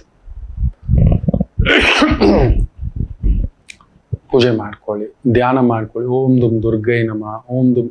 ಈ ಲಕ್ಷಣಗಳು ನಿಮ್ಮಲ್ಲಿ ಇದೆ ಅಂದ್ರೆ ನಾನು ಹೇಳಿರೋ ಪರಿಹಾರಗಳನ್ನ ಚಾಚು ತಪ್ಪದೆ ಮಾಡ್ಕೊಳ್ಳಿ. ಒಂದು ದೇವಿ ದಿಗ್ಬಂಧ ತಗೊಬಂದು ಮನೆಯಲ್ಲಿ ಅಕ್ಕಿ ಪಾತ್ರೆಯಲ್ಲಿಟ್ಟು ದಿನಾ ಒಂದೊಂದು ಇಡೀ ಅಕ್ಕಿ, ಅಮಾವಾಸ್ಯೆಯಿಂದ ಹುಣ್ಣಿಮೆವರೆಗೂ 15 ಇಡೀ ಅಕ್ಕಿ, ಅದನ್ನೊಂದು ಪ್ರಸಾದ ಮಾಡಿ ಹಂಚಬೇಕು. ಹುಣ್ಣಿಮೆಯಿಂದ ಅಮಾವಾಸ್ಯೆ ನಿತ್ಯ ಒಂದೊಂದು ಇಡೀ ಅಕ್ಕಿ ತೆಗೆದಿಟ್ಟು ರಾತ್ರಿ ಅಡುಗೆ ಮಾಡುವಾಗ ಆ 15 ಇಡೀ ಅಕ್ಕಿಗೆ ಪ್ರಸಾದ ಮಾಡಿ ಹಂಚಬೇಕು. ಅಮ್ಮನವ್ರಿಗೆ ಆಗಾಗ ಅಭಿಷೇಕ, ಅಮ್ಮನ ಸ್ವರೂಪವೇ ಅಂತ ಎಲ್ಲ ಸ್ತ್ರೀಯರನ್ನ ವಿಷ್ಣು ಸ್ವರೂಪ, ಶಿವಸ್ವರೂಪ ಅನ್ನತಕ್ಕಂಥದ್ದು ಎಲ್ಲರನ್ನ ನೋಡ್ತಕ್ಕಂಥ ಭಾವಾರ್ಥಗಳು ನಮ್ಮಲ್ಲಿ ಸ್ಟಾರ್ಟ್ ಆಗುತ್ತೆ. ನಾವೆಲ್ಲರೂ ತಪ್ಪು ಮಾಡ್ತೇವೆ, ಮಕ್ಕಳು ಎಳ್ಕೊಂಡು ಹೋಗುತ್ತೆ. ಆಗುತ್ತೆ ನೋಡಿ, ಬಾಳೆಹಣ್ಣು ಆಗ್ಲಿಂದ ಕಾಯ್ತಿದ್ದೀನಿ, ಕಾರ್ಯಕ್ರಮ ಮುಗಿದ್ರೆ ಸಾಕು ಒಂದು ಕುಳಕ್ಕಂದು ಬಿಟ್ಕೊಳ್ಳೋಣ ಅಂತ. ನೋಡಿ ರಾಹು ಪ್ರಭಾವ. ಈ ರೀತಿ ಇರ್ಲಿ. ಈ ಒಂದು ಪಂಚಮಿ ತಿಥಿ ವಿಶೇಷವಾಗಿ ಚಂದ್ರ ಗುರುಸಾರದಲ್ಲಿದ್ದಾನೆ. ಮೇಷರಾಶಿ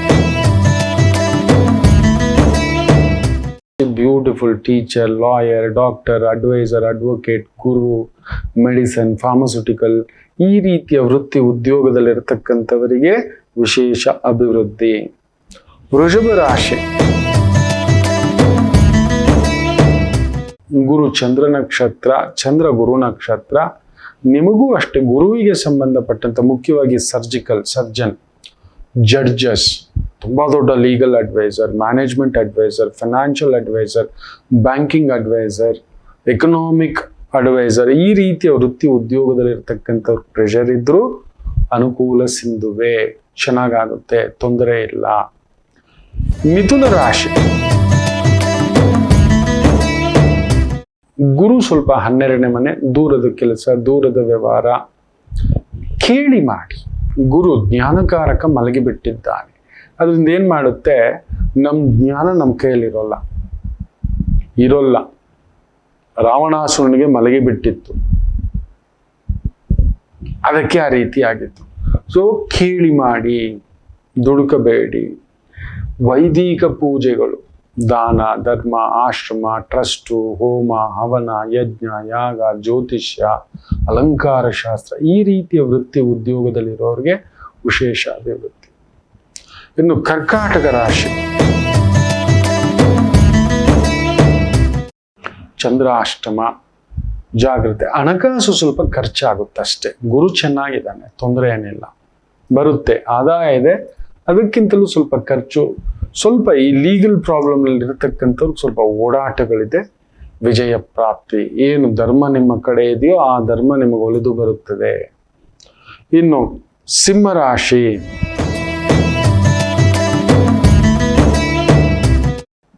ಚೆನ್ನಾಗಿದೆ. ಗುರು ದೃಷ್ಟಿಭಾವ, ಚಂದ್ರ ಗುರುಸಾರದಿಂದ ನಿಮ್ಮನ್ನು ನೋಡ್ತಿರೋದ್ರಿಂದ ಗೊತ್ತಿಲ್ಲದೆಯೋ ಮಾಡುತ್ತಿರುವ ಆ ಒಂದು ಕೆಲಸ ಕಾರ್ಯ ಸರಿಯಾ ತಪ್ಪ ಇನ್ನೊಂದು ಅನ್ನೋದಕ್ಕೆ ಯಾರೋ ಒಂದು ಕೈ ಹಿಡ್ಕೊಂಡು ನಿಮಗೆ ದಾರಿ ತೋರಿಸ್ತಾರೆ. ಅದಕ್ಕೆ ಬಹುದೊಡ್ಡ ಯೋಧರು ಯಾರು ಅಂದ್ರೆ ಸಮಯ ಮತ್ತು ತಾಳ್ಮೆ. ಇವತ್ತು ತಾಳ್ಮೆಯಿಂದ ಎಷ್ಟು ಮುಂದಕ್ಕೆ ಹೋಗ್ತಿರೋ ಖಂಡಿತ ಹೇಳ್ತಾನೆ ಅಂಥದ್ದೊಂದು ಸೌಭಾಗ್ಯ, ಖುಷಿ, ಸಂಪತ್ತನ್ನ ನೋಡ್ತೀರಿ. ಇನ್ನು ವಿಶೇಷವಾಗಿ ಕನ್ಯಾ ರಾಶಿ ಚಂದ್ರ 6ನೇ ಮನೆ, ಗುರುಸಾರದಲ್ಲಿ ಮಕ್ಕಳ ಬಗ್ಗೆ, ಮನೆ ಬಗ್ಗೆ, ಕುಟುಂಬದ ಬಗ್ಗೆ, ಯಜಮಾನರ ಬಗ್ಗೆ, ಯಜಮಾನಿಯ ಬಗ್ಗೆ, ಜವಾಬ್ದಾರಿಗಳ ಬಗ್ಗೆ ಒಂಚೂರು ತಲೆ ಕೆಡಿಸ್ಕೊತೀರಿ. ಏನೂ ಆಗೋದಿಲ್ಲ. ಈ ಚಂಬಲ್ಲಿ ಎಷ್ಟು ನೀರು ಇಡಿಸ್ಬೇಕು ಅಷ್ಟು ನೀವು ತಲೆ ಕೆಡಿಸ್ಕೊಂಡ್ರಿ ಅಂತ ಜಾಸ್ತಿ ತುಂಬಲ್ಲ, ಓ ಅಂತ ಹೊಗಳಿದ್ರಿ ಅಂತ ಕಡಿಮೆನೂ ತುಂಬಲ್ಲ. ಅದು ಎಷ್ಟಿದೆಯೋ ಅಷ್ಟು ತುಂಬುತ್ತೆ. ಸುಮ್ಮನೆ ನಿಮ್ಮ ಪಾಡಿಗೆ ನಿಮ್ಮ ಕರ್ತವ್ಯ ಮಾಡ್ತಾ ಹೋಗಿ. ತುಲಾ ರಾಶಿ ಮೆಡಿಕಲ್ ಲೈನಲ್ಲಿ ಇದ್ದೀರಾ, ಫಾರ್ಮಸ್ಯೂಟಿಕಲ್ ಲೈನಲ್ಲಿ ಇದ್ದೀರಾ, ಟೀಚಿಂಗ್ ಲೈನಲ್ಲಿ ಇದ್ದೀರಾ, ಅಡ್ವೈಸರಿ ಲೈನಲ್ಲಿ ಇದ್ದೀರಾ, ಫಿನಾನ್ಸ್ ಲೈನಲ್ಲಿ ಇದ್ದೀರಾ, ಅದ್ಭುತವಾದಂಥ ಪ್ರಗತಿ. ಖರ್ಚು ಸ್ವಲ್ಪ ಜಾಸ್ತಿ. ಮನೆಗೋಸ್ಕರ, ಕುಟುಂಬಕ್ಕೋಸ್ಕರ ಸ್ವಲ್ಪ ಆರೋಗ್ಯದ ಕಡೆ ಗಮನ ಕೊಡಿ. ವೃಶ್ಚಿಕ ರಾಶಿಗೆ ಆನಂದಮಯ, ಓಡಾಟ, ಸುತ್ತಾಟ, ಕೆಲಸ, ಕಾರ್ಯ, ಏನಂದುಕೊಂಡರು, ರಿಯಲ್ ಎಸ್ಟೇಟ್ ಇರ್ಬೋದು, ಹೈನುಗಾರಿಕೆ, ಹಾಲು, ಬೆಣ್ಣೆ, ತುಪ್ಪ, ಮೊಸರು, ಬಂಗಾರ, ಬೆಳ್ಳಿ, ಅಲಂಕಾರ, ಈ ಥರದ ವೃತ್ತಿ ಉದ್ಯೋಗ ಅದ್ಭುತವಾದಂಥ ಪ್ರಗತಿ. ಧನುಸು ರಾಶಿ ಗುರು 6ನೇ ಮನೆಯಲ್ಲಿದ್ದಾನೆ. ಸ್ವಲ್ಪ ಸಾಲ ಮಾಡ್ಕೊಂಡಿದ್ರೆ ಬಡ್ಡಿ ಕಾಟ, ಲೆಕ್ಕಾಚಾರದ್ದು ಒಂದು ಸ್ವಲ್ಪ ಇರಲಿ ಮಕ್ಕಳೇ. ಆಮೇಲೆ ನಿಮ್ಮ ಲೆಕ್ಕಾಚಾರ ನಿಮ್ಮ ಮನೆಯವ್ರಿಗೂ ಗೊತ್ತಿರಲಿ. ಏನು ಮಾಡ್ತಿದ್ದೀರಾ, ಎಷ್ಟು ಎತ್ತಿಡ್ತಿದ್ದೀರಾ, ಎಲ್ಲಿ ಏನಿದೆ. ಕೆಲವರು ತುಂಬ ಗುಟ್ಟು ನೀವು ಹೋಗೋದೇನೋ ಹೋಗ್ಬಿಡ್ತೀರಿ, ಯಾರಿಗೆ ಕೊಟ್ಟಿದ್ದೀರಿ ಯಾರಿಗೆ ಕೊಟ್ಟಿಲ್ಲ, ಯಾರಿಂದ ಎಷ್ಟು ಬರಬೇಕು ಏನು ಲೆಕ್ಕ ಇಲ್ಲ, ತಿಳಿಸಿಲ್ಲ. ಅವ್ರು ಏನು ಮಾಡ್ತಾರೆ ಹೇಳಿ. ನಾವುಗಳ ಹಾಗೆ ಏನೋ ಒಂದು ಹಮ್ಮು. ಈ ರಾಹು ಪ್ರಭಾವ ಏನು ಹೇಳ್ಕೊಬಿಟ್ರೆ ನಾನೇ ಮಾಡೋದು, ಇವತ್ತು ಧನುಸು ರಾಶಿ ಆ ಥರದ ಒಂದು ತಪ್ಪುಗಳು ಮಾಡ್ಕೊಬಿಡ್ತೀರಿ. Just open up with the family members, everything will be fine. ನಿಮ್ಮ ಕುಟುಂಬದವರ ಜೊತೆ ನೀವು ಮಾಡುತ್ತಿರುವ ವೃತ್ತಿ, ವ್ಯವಹಾರ, ಕೆಲಸ ಹಂಚ್ಕೊಳ್ಳಿ, ಖಂಡಿತ ಯಶಸ್ಸು. ಇನ್ನು ಮಕರ ರಾಶಿ, ಆರೋಗ್ಯ ಚೇತರಿಕೆ, ವ್ಯವಹಾರ ಚೇತರಿಕೆ, ಓಡಾಟ, ದೈವ ದರ್ಶನ, ಗುರು ದರ್ಶನ, ಜ್ಞಾನ ದರ್ಶನ ಇವೆಲ್ಲವನ್ನು ಪಡೆಯತಕ್ಕಂಥ ಅದ್ಭುತವಾದಂಥ ದಿನ. ಕುಂಭರಾಶಿ, ಗೌರವ ಹುಡುಕಿ ಬರುತ್ತೆ, ಹೆಸರು, ಕೀರ್ತಿ, ಪ್ರತಿಷ್ಠೆ, ವಿದೇಶ ವ್ಯಾಪಾರ, ಆಮದು ರಫ್ತು, ಈ ರೀತಿಯ ವೃತ್ತಿ, ಉದ್ಯೋಗ, ಶಿಲ್ಪಕಲೆ, ಚಿತ್ರಕಲೆ, ಕಲ್ಲು, ಮಣ್ಣು, ಸಿಮೆಂಟು, ಹೈನುಗಾರಿಕೆ, ಈ ಒಂದು ವಿಶೇಷವಾಗಿ ಕೃಷಿಗಾರಿಕೆ, ಈ ಥರದಲ್ಲಿ ತೊಡಗಿಸ್ಕೊಂಡಿರ್ತಕ್ಕಂಥವ್ರಿಗೆ ಒಳ್ಳೆ ಅಭಿವೃದ್ಧಿ. ಮೀನರಾಶಿ, ಗುರು ಚಂದ್ರ ನಕ್ಷತ್ರದಲ್ಲಿದ್ದಾನೆ. ಆಕಸ್ಮಿಕವಾಗಿ ಪ್ರಯಾಣಗಳು, ದೂರದ ಪ್ರಯಾಣ, ದೂರದ ಕೆಲಸ, ದೂರದ ವ್ಯವಹಾರ, ಸ್ವಲ್ಪ ಪ್ರಯಾಸ ಅನ್ಸುತ್ತೆ ಅಷ್ಟೇ. ಗುರು ಇದ್ದಾನೆ, ಯೋಚನೆ ಏನು ಮಾಡಬೇಡಿ. ಚಂದ್ರ ಗುರುಸಾರದಲ್ಲಿ 12ನೇ ಮನೆ, ಎಷ್ಟೇ ಕಷ್ಟ ಬಂದರೂ ನಿಮ್ಮನ್ನ ಮರೆಯಾಗಿ ಮುಂದಕ್ಕೆ ತಳ್ತಿದ್ದಾನೆ. ಯಾರೋ ಮರೆಯಾಗಿ ನಿಮಗೊಂದು ಶಕ್ತಿ ಇದೆ, ಕೊಟ್ಟಿದೆ, ಕಾಪಾಡ್ತಿದೆ. ಆ ಶನಿಯು ಗುರುಸಾರದಲ್ಲಿದ್ದಾನೆ. ಸೊ ಅದನ್ನ ಸದುಪಯೋಗ ಮಾಡಿಕೊಂಡ್ರಿ ಅಂದ್ರೆ ಇವತ್ತು ಇನ್ನಷ್ಟು ಯಶಸ್ಸು, ಕೀರ್ತಿ ನಮ್ಮದಾಗತಕ್ಕಂಥ ಅದ್ಭುತವಾದಂಥ ಒಂದು ದಿನ. ಎಲ್ಲರಿಗೂ ಒಳ್ಳೆಯದಾಗಲಿ. ಮಾತೃದೇವೋ ಭವ.